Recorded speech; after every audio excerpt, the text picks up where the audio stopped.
Hello everybody, Cedric Cassandra here, CR Wrestling Commentary. We'll be going over the NWA for this week, and it's Friday.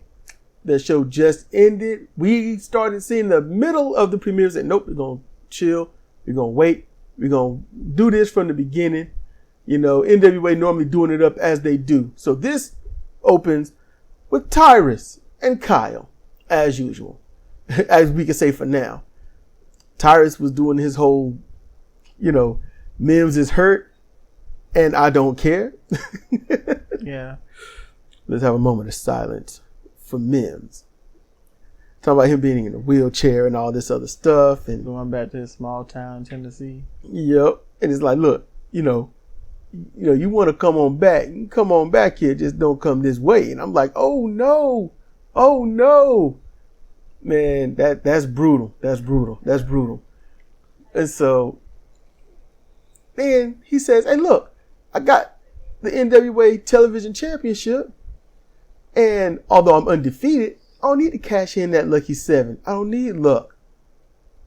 He says he don't need luck. But why wouldn't he need luck? And he points out that it's, congratulations to my cousin Trevor. And Trevor's already said, obviously, there's no kayfabe anymore. Mm-hmm. So obviously, my cousin's going to give me a shot, and either he's going to lay down or get beat down, is what Tyrus is saying. But Kyle mentions that Tyrus is in a tag match, and that tag match is with Cyan, and Cyan's found himself. He's got himself going and good, and he's found his dad, and I'm like, I don't think that's his dad. That's what I'm thinking. I don't think it's his dad either. And to accept that means that you like to accept torture into your life. But it's the NWA. It's wrestling. It's what we do. So even though we don't have this grand belief about it, but still, ride the wave on that board and see where it goes. So, for all intents and purposes, because we don't know, we just don't. Let's just say that's his dad. That's daddy right there. That's daddy. That's how we ought to do it. Well, come on now. You going to be like that? Yeah. The only reason why he said he was his daddy is so that he would stop going after the manster. Well, yeah. Well, yeah. So everybody can see this but Cyan. I guess so. That's how it worked. That's what I'm assuming. But, we got stuff to do, Let's see, what's this talking about up here on the thing? Kamille and Kilynn, they face off. Okay, Nick Aldis in action. That's great. Tyrus and the Masked Cyan, so we're going to get on all of that. And we're going to tell y'all how we feel about that. And that we're going to do it, all right? So let's go. All right, so our very first situation is Kamille. She comes out wearing the Burke. She's the NWA Women's World Champion. For over a year. And Kyle interviews her, and she talks about that. And talks about how tough an opponent Kilynn King was. And I'll be honest with you, I really do think that match could have been better. But that match was amazing as it was. And still, I see improvement. I see where it can be. Just tiny little things. And Kilynn comes out. It's called out. Oh, yeah, she did call out, didn't she? Mm-hmm. And so Kilynn comes out, and I'm saying this, Kamille, she always tries to find a way to match that title, and her top was matching the title. I even like that Kamille said, this might not be politically correct, but zoom in on the chest. Get in on the chest, and the crowd's like, yay. Her chest is beat up real bad from chops. All bruised and broken capillaries and stuff. So that's what she was showing off. Not her tits, her actual chest and the punishment it took at the hands of Kilynn King. It was the top of her breast, but she's showing the battle damage. And, look, maybe I'm lame. I don't know. But for me, I was just like, so many websites, so many pictures. I live with you. Seeing a woman's breast is not a thing for me. Mm-hmm. It's I'm not 13. You know, experience is supposed to calm the silly, right? Yeah, just like in all the movies where the people are covering up, like, ain't got nothing I hadn't seen before, whether it's a man or woman talking, yeah, it's or like a man or woman being seen. It's like y'all chill, just, you know. So she showed that now it's not as she's been healing. It's not as bad as it was a week ago. Mm-hmm. It was brutal, but she's like, that's damage. That's in. Yeah, I'm sure she ain't happy about it, but at the same time, as a wrestler, as a warrior, it's something that you will just regale. Just, yes, and let me tell you about how this happened, and, you know, so I get that. She calls out Kilynn. Kylynn's like, look, she asks Kilynn, why are you dressed? You know, I'm always ready. Mm-hmm. And then Kilynn gives her spiel and says, look, if I didn't take my eye off the ball, I'd be champion. And Kamille puts on an epic duck face. Man, she's like, you can make all the faces you want, but you know it's true. And because it's true, I'm not done with you. And she's like, okay, I welcome that. Because she can't back down. She can't. Kamille is starting to become a baby face. People's always liked her. They love Kamille. She tried to be a heel. They love her too much. So, I mean, this is great. She's been champion for over a year. Mm-hmm. And no one's sick of it. Well, okay, I ain't gonna say no one, but the audience isn't sick of it. And that's what professional wrestling is missing. Long-term champions. And she doesn't have a kind of personality that makes you sick of it either. Yeah. Because that's what makes you sick of it. The personality that the wrestler is portraying. If you get tired of seeing that crap, then you get tired of them being champion. That's exactly how that went for WWE, WCW. You get just tired of AEW. New Japan Pro Wrestling. Yeah. I gotta be honest, Jay White is awesome. Yeah, Jay White is awesome. Jay White is awesome. Yep. CM Punk, he, I like him. Danielson would be better. CM Punk is a wrestler.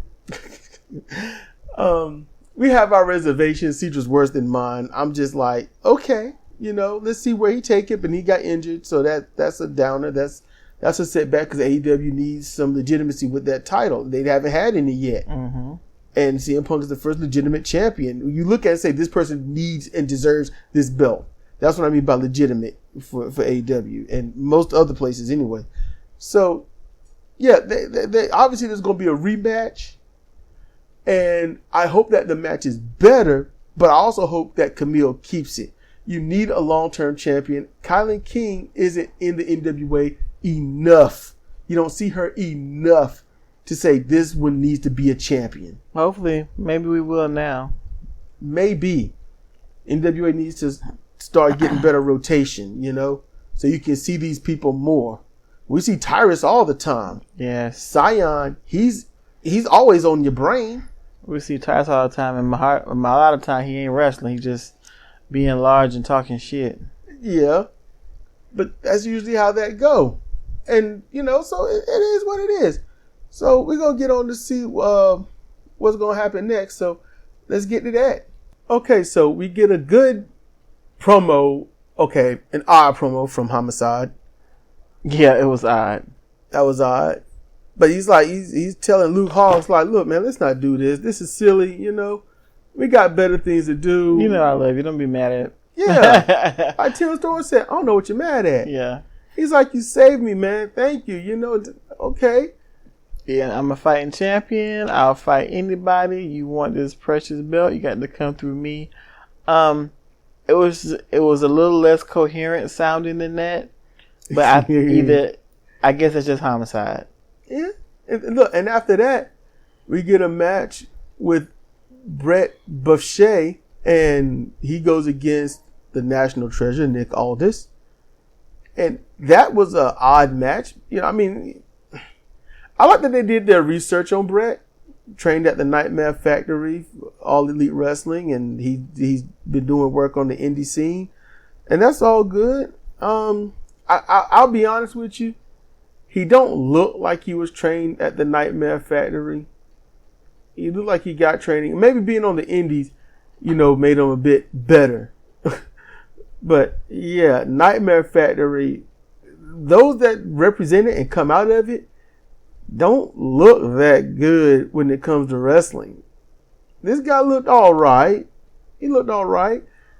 Aldis, pretty much just, it was a squash match, that. Yeah. But then Aldis got this, he caught him out of a flying crossbody, which looked very pathetic. It did. The crossbody didn't look like it was something you're trying to catch somebody with. It was just so, like someone just tossed a rod and Aldis just caught it in his arms. Aldis then transitions and puts him in a scoop brain buster, just dropped him. It was pretty good. And then goes to cover. I was like, don't pick. And then he does. He pick him up twice. 3 times. It says he keeps kicking out. Yeah. He's kicking out. And the crowd is like, we're not buying that. Showing that frustration. Then he picks him up. Brett gets some offense. Schoolboy roll up, kick out. Then Aldis just gave him a nice punch. He was all rocked. I'm like, now that looked good. That's what you call some epic selling right there. And Aldis let him shine a little bit, but not too much. And he got the power driver on. No, power bomb, my ad. It was a power bomb. And then put the elevated clover hold on and got the tap out. Sat on the corner. Kyle comes in. It's time to do a promo. And he's telling everybody in the back. He's calling them out like, you want my spot. You can't beat me. I'm better than you. And, he's like, it's like, look, there's people like that back there that just, it's like basically in his own words, like, you're not real. But there are people back there who are real, and you need to get behind them. And then calls out Murdoch. Like, I had you beat a few times. Not crying over spilled milk, but I had you. You was done. And then saying that, hey, if you want to, and I was like, oh, shots epically fired.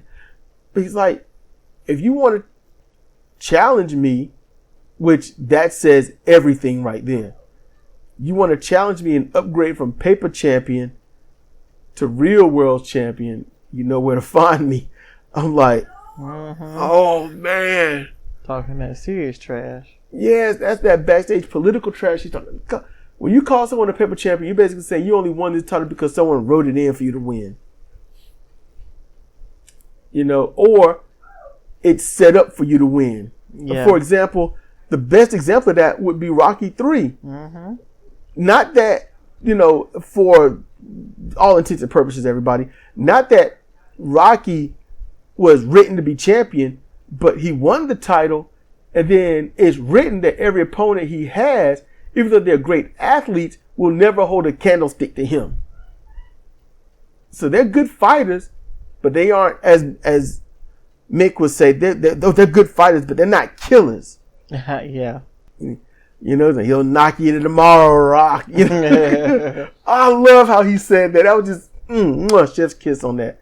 So yeah, that's what all this is trying to say. And so I thought he did good. Mm-hmm. And I'm convinced. So we got Jax Dane, the Dane event. He's with Kyle in the ring, and he's letting everybody know that everything that happened at Always Ready, the sellout attendance, the buy-ins, and all that, it was him. Mm-hmm. That was him. He's doing. He's the most dominant national champion in the history of the NWA. And he said it's harder to become the national champion now than it is the NWA world champion. So he buried their flagship title and put over, I would say, their third ranked title. Really, third? I would say third because the TV title is the one that gets you to the world title. That's true. Yeah, lucky number 7. But he is what? He's wearing that national championship well. Yes, he is. I can't remember who did he take it from. I can't remember where he even got it from. I think he took it from Chris Adonis. There you go. And I think Chris I think Chris took it from Trevor Murdoch. Really? I remember Trevor having it. If it weren't Murdoch, then it would be Aaron Stevens. Yeah, I think that was it. That's the. Aaron had it, and I just don't feel that he or Chris Adonis is putting the prestige on it that Jax Dane is. No, not even close. Not even close. And then, after he says, well, as he was saying that, which I think was wrong, that's when Eric Jackson come out. And then he quotes him, but it's like, you came out at the start of him saying that. So I think that was a miscue. In any case, maybe, he won't coming out because of that. He did quote him, but, I forgot that they had a thing a couple of weeks ago. I did too. And then, so he's like, look, I want some, and so Jax is like, I'm not wasting my time with you. What'd you last time? Like a minute or so? 45 seconds? Like, man, get out of my face, you scrub, that kind of talking. Then Eric started, and it was he got forearms in, he got to the legs. Jax Dane did not budge. There was no effect. He tried to crossbody. I mean, as he was bouncing off, Jax then pushed him off. I'm like, wow, you got a ways to go. Like, he didn't even take off his vest, man. And then Jax, he worked him over, beat him down. No pin, no nothing. Wasn't even a match or a sanctioned match by any means. And he left Eric Jackson in the ring, writhing in pain after a standing lariat. Yeah, nothing's going to come of that. Not a damn thing. Not a damn thing. It ain't like he didn't try, but nothing's going to come of it. And because of that, there's a chance that this might be their way to bring Eric Jackson up into the main roster. Give him a chance, see what he can do. This wasn't the best outing, but then again, it's supposed to be a wham bam digga digga dong. He got done with him. We'll see what happens later, if anything can happen at all. Okay, so PJ Hawks, he spoke about his father and basically saying it is what it is with Dad. And he talked very well of Homicide, how he tried with Homicide, just couldn't win, and that was pretty cool. PJ Hawks is trying to find that balance, and I understand that. So let's give it some time. Now we get to the main event, which the match Cyan and Tyrus versus the Ill Begottens, Jeremiah Plunkett and what's the dude's name? Alex Taylor. Mm-hmm. You don't see them too much. And so you don't see them much. It's kind of like, who's going to win this. Who's going to win this. NWA need to really sort of rebuild their tag team division. They need about minimum 6 tag teams. They need that many.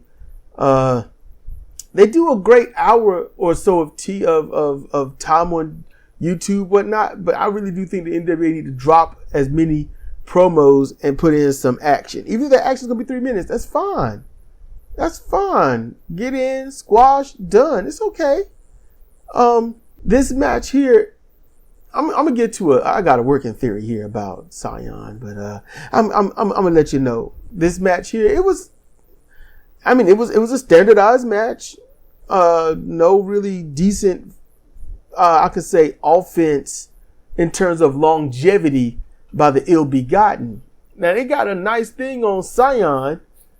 It was nice that, double team. I like the schoolboy. He got the schoolboy, draped him over the ropes, hot shot, rolled up, kick out. Yeah, that happened. Tyrus got in and just slowly but surely mauled him. Just mauled Alex Taylor. Just mauled him. And then Alex eventually got a tag to Jeremiah, who came in doing well, got a nice DDT, did some things, and Tyrus is like, yeah, we about done with that. And then action spilled to the outside, and Cyan got the rolling Death Valley driver onto, I think it was Alex Taylor. Got the 1, 2, 3. It's over. and being out there with Dad, allegedly Dad. Here's the thing. Let me tell y'all what my thing is here. See, I'm trying to take this as just watching and enjoying wrestling. All right. So I'm gonna go with the angle here. This Cyan told what his plan is, because he said that the one thing you have to learn to do is work from the inside. You have to know your opponent inside and out in order to defeat your opponent. He said that. So he's working with this group, okay? But I think he's just working the group. Get in, learn how the mentality is, see how it works, see what's going on, and then later say, haha, I fooled you. Now you got something that I really want, and I know how to beat you. Now I know how to beat you. So this right here could go on for another 4 or 6 months. But I think at the end, Cyan's going to, pull a good old hoodwink on him and just say, I got you. Now I can beat you. And look, much love go out to Mims. As they said, learned here severe separated shoulder. I was wondering if it was a work or not, because there were people that know how to separate the shoulder. They made things look gruesome, but it seems that was legit, and he was trying to fight no matter what. Mims is wow, and he's got a concussion. Mims is big, strong. Mims, like I was telling Cedra, is you got Big Van Vader. You got that, okay. And then it said how Mims is all heart because of this, which I agree, yes. Because one thing about wrestlers, if y'all don't know this, when it comes to wrestling, the show must go on. It just must go on, right? So you don't have a stop. You got to keep fighting no matter what. The ref should have called that match. It should have been a referee stoppage. That is poor refereeing.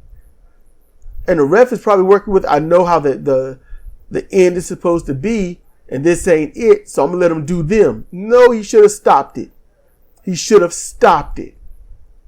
It would make Tyrus look stronger, and it would make Mims look stronger. Because Mims won't go quit until you stop the match. So, but I thought, you know what? Mims come back. He can, he needs a first name. He needs a first name. And he could be, strong heart, That's it. Strong heart Mims. That Come out. Work. He is, huh? That could work. Yeah. That would be cool. Come on out. Come into the ring from yada, yada, yada. He is the strong heart. And then something Mims. And then the crowd chanting strong heart all the way. Because Mims is over. Mims is over. The crowd love him.